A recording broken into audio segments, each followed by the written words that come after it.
Mga kabos, dito tayo sa unang palapag ng villa na ito. Tingnan nyo mga kabos yung ginagawa niyang chandelier mga kabos. Ang dami niyan mga kabos, isa-isang kinakabit niyan doon sa mapakataas na ceiling mga boss. Ayan. So ito yung corridor niya mga boss. Pasok muna tayo mga kabos sa master bedroom dito sa bilang ito. Tingnan nyo mga kabos, parang hotel mga kabos ang setup ng kanilang mga kwarto mga kabos. Ayun. At may sarili pang study table mga kabos.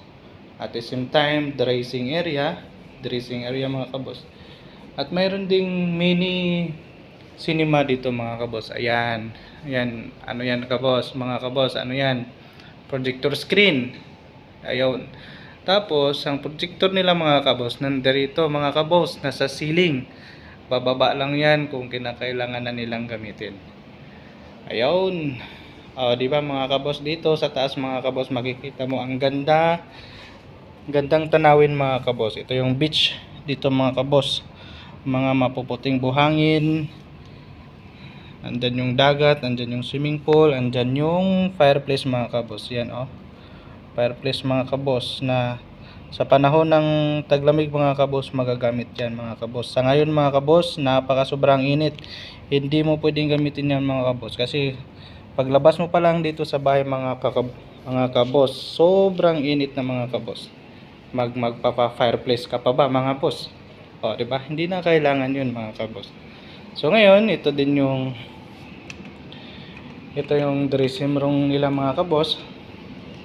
Ayun. At ang master bathroom mga kabos. Ito yan mga kabos. Ayun. So ang lupit ng design mga kabos. Parang hotel mga kabos.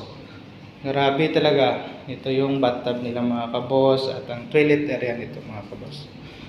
So ayan, so maraming salamat sa pagsubaybay mga kabos at sa panonood ng maikling video na ito. Sana po ay iyo pong nagustuhan ang aming kaunting